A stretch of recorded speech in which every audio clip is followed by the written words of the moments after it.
El año litúrgico de Don Próspero Guéranger, sexto domingo después de Pentecostés.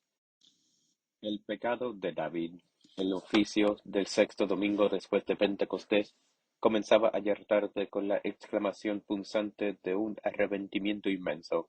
David, el rey profeta, el vencedor de Goliat, vencido a su vez por la incitación de los sentidos, y que pasó del adulterio al homicidio, gritaba bajo el peso de su doble crimen: Dios mío, te ruego, perdona la iniquidad de tu siervo, porque he obrado como un insensato. El pecado cualquiera que sea el culpable y la falta es siempre debilidad y locura. El orgullo del ángel rebelde o del hombre caído, por más que hagan, no podrán impedir que la ignominia de estas dos palabras se clave, como un estigma humillante en la rebeldía contra Dios, en el olvido de la ley, en los actos insensatos de la criatura que, invitada a elevarse a las serenas regiones donde reside su autor, se sustrae y huye hacia la nada, para caer más bajo aún que la misma nada de donde había salido. Locura voluntaria sin embargo y debilidad sin excusa, porque sin el ser creado no posee por sí mismo sino tinieblas y miserias. La bondad suprema pone a su disposición, por medio de la gracia que nunca falta, la fuerza y la luz de Dios. Vigilancia. El último, el más oscuro pecador no podría, pues, dar razones para justificar sus faltas, pero la ofensa es tanto más injuriosa a Dios cuanto le viene de la criatura más colmada de sus gracias y situada por su bondad, más alta que otras en el orden de la gracia. No lo olviden esas almas para quienes el Señor, lo mismo que para David, ha multiplicado sus magnificencias. Conducido por los caminos reservados de su amor, deberían haber llegado ya con facilidad a la cumbre de la unión divina. Sólo una vigilancia sin fin puede guardar al que no ha dejado aún el peso de la carne. Siempre y en todas partes es posible la caída, y cuanto más espantosa es si el pie se resbala desde las cumbres elevadas de esta tierra de destierro que confinan ya con la patria y dan ingreso a las potencias del Señor. Entonces los precipicios abiertos que el alma había evitado en la subida parecen llamarla todos a la vez, va rodando de abismo en abismo, horrorizando a veces a los mismos malvados por la violencia de las pasiones largo tiempo contenidas, que la arrastran. Confianza. Desde el fondo de la cima en que la ha arrojado su lamentable caída, humíllese y llore su crimen. No tema levantar los ojos de nuevo a las alturas en que poco ha parecía ella misma formar parte de las falanges de los bienaventurados. Clame sin tardanza como David: pequé contra el Señor, y como a él se le responderá: el Señor ha perdonado tu pecado, no morirás, y como en David, Dios podrá obrar en ella todavía maravillas. David inocente había parecido la imagen fiel de Cristo, objeto divino de las complacencias de los cielos y de la tierra. David pecador, pero penitente, quedó como la figura más noble del hombre Dios, cargado de los crímenes del mundo, llevando sobre sí la venganza misericordiosa y justa de su Padre ofendido. Misa. La Iglesia nos invita a buscar en el introito un nuevo sentimiento sobre lo que puede la fuerza del cristiano, su fe en el poder del Señor, que no le puede faltar, y la conciencia de su miseria, que le guarda de toda presunción. Introito. El Señor es la fortaleza de su pueblo, y el protector de la salud de su ungido. Salva tu pueblo, Señor, y bendice a tu heredad, y rígelos para siempre. Salmo. A ti, Señor, clamaré. Dios mío, no me desoigas. No sea que, callando tú, me asemeje a los que bajan al sepulcro. Gloria al Padre. La colecta presenta un admirable resumen de la acción fuerte y suave de la gracia sobre toda la conducta de la vida cristiana. Está inspirada en el texto de Santiago: todo don excelente, todo don perfecto, viene de lo alto, y desciende del Padre de las luces. Colecta. Oh Dios de las virtudes, de quien procede todo cuanto hay de mejor, infunde en nuestros pechos el amor de tu nombre, y aumenta en nosotros la religión, para que nutra lo que es bueno y por medio de la piedad custodies lo nutrido. Por nuestro Señor. Epístola. Lección de la epístola del apóstol San Pablo a los romanos. Hermanos, todos los que hemos sido bautizados en Jesucristo, lo hemos sido en su muerte, porque en el bautismo hemos quedado sepultados con él, muriendo el pecado, a fin de que así como Cristo resucitó de entre los muertos, para gloria del Padre, así también nosotros vivamos nueva vida, porque si fuéramos injertados en él, imitando su muerte, lo seremos también en su resurrección, sabiendo bien que nuestro viejo hombre ha sido crucificado juntamente con él, para que sea destruido el cuerpo de pecado y no sirvamos más al pecado. Y si estamos muertos con Cristo, creemos que viviremos también juntamente con Cristo, sabiendo que, resucitado de entre los muertos, ya no muere, la muerte ya no le dominará, porque habiendo muerto para el pecado, murió una sola vez, mas habiendo vuelto a la vida, vive para Dios. Así también vosotros pensad que estáis realmente muertos al pecado y vivos para Dios, en Jesucristo nuestro Señor, el apóstol de los gentiles. Las misas de los domingos después de Pentecostés no nos habían presentado más que una vez hasta ahora las epístolas de San Pablo, San Pedro y San Juan. Tenían reservado un lugar de preferencia en la misión de enseñar a los fieles al principio de los sagrados misterios. Parece que la Iglesia en estas semanas, que representan los primeros tiempos de la predicación apostólica, ha querido recordar de este modo el puesto predominante del apóstol de la fe y del apóstol del amor en esta promulgación de la nueva alianza que se hizo en el seno del pueblo judío.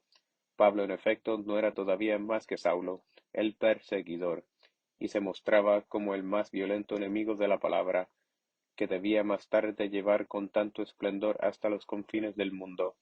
Si después su conversión hizo de él un apóstol ardiente y convencido, aun para los mismos judíos, sin embargo, se vio enseguida que la casa de Jacob no era la parte de apostolado que le correspondía, no era la porción de su herencia.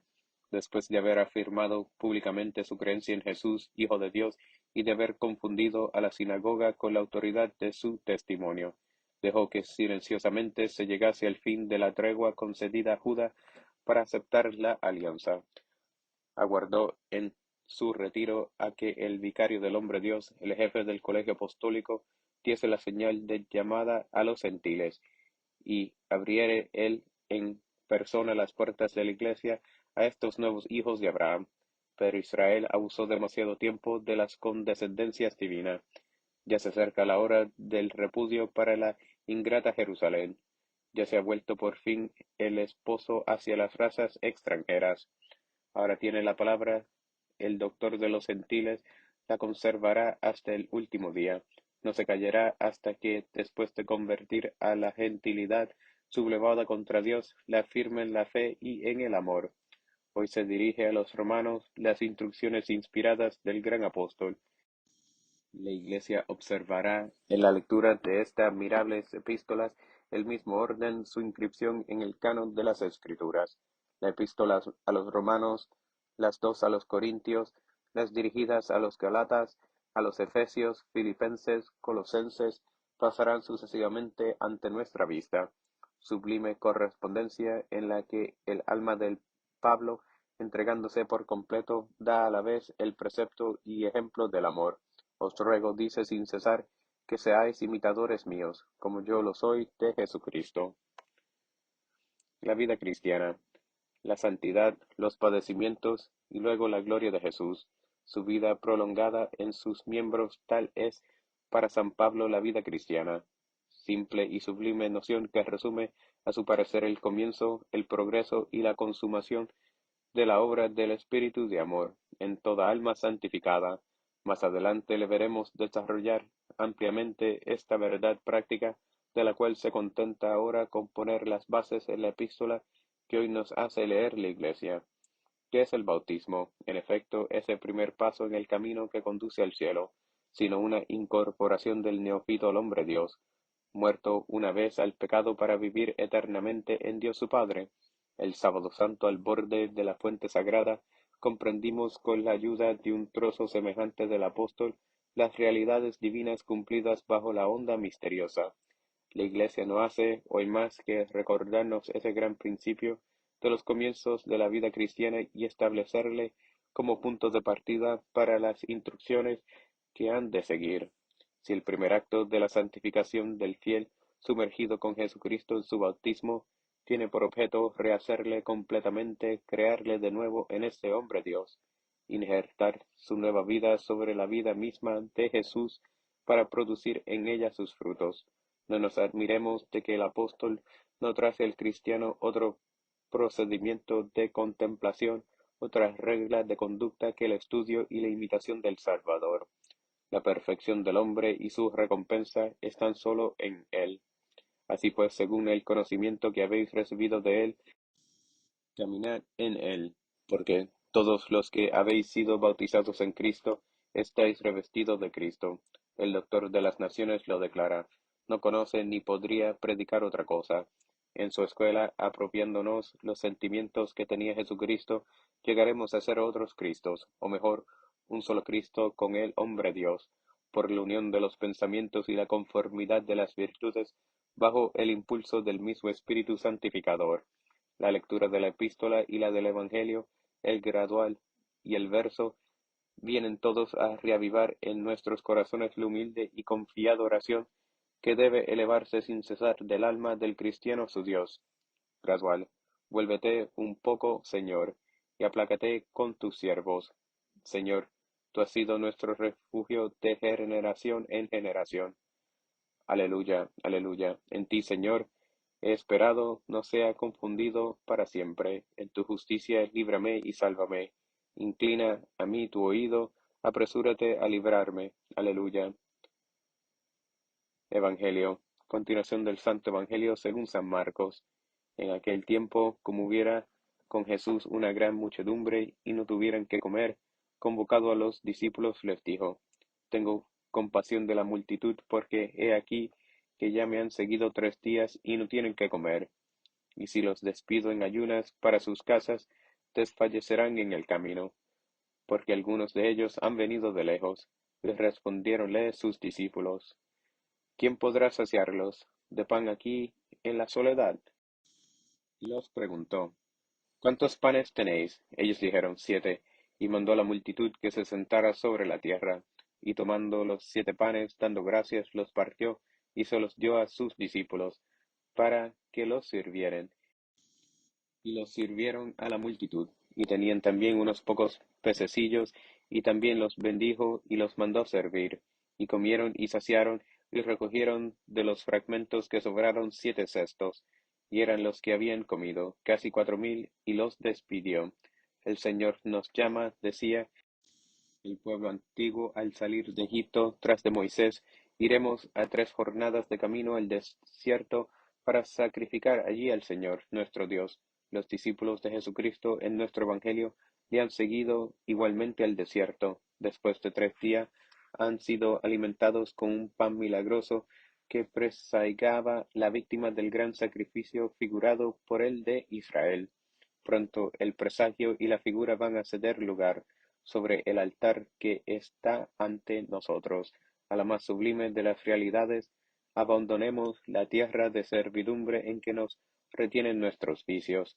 Todos los días nos llama misericordiamente el Señor. Pongamos para siempre nuestras almas lejos de las frivolidades mundanas en el retiro de un recogimiento profundo. Roguemos al Señor al cantar el ofertorio que se digne asegurar nuestros pasos en los senderos de este desierto interior en que nos escuchará siempre favorablemente y multiplicará en favor nuestro las maravillas de su gracia. Ofertorio. Afirma mis pies en tus caminos para que no se extravíen mis pasos. Inclina tu oído y oye mis palabras. Glorifica tus misericordias, tú que salvas a los que esperan en ti, Señor. La eficacia de nuestras oraciones sólo está asegurada en cuanto la fe anima e inspira su objeto. Al recibir la Iglesia los dones de sus hijos para el sacrificio, pide en la secreta que sea así para con todos ellos. Secreta, sé propicio, Señor, con nuestras súplicas y acepta benigno las oblaciones de tu pueblo. Y para que no sea inútil el voto ni vana la petición de nadie, haz que lo que pedimos fielmente lo consigamos eficazmente por nuestro Señor. La antífona de la comunión sacada del Salmo 26 canta la dicha del alma que ha recobrado la paz y que ya siempre morará en la casa del Señor. Comunión. Andaré en torno de tu tabernáculo, e inmolaré en él la hostia de alabanza. Cantaré y diré un salmo al Señor. Los sagrados misterios son el verdadero fuego que purifica al que se abandona a sus ardores divinos.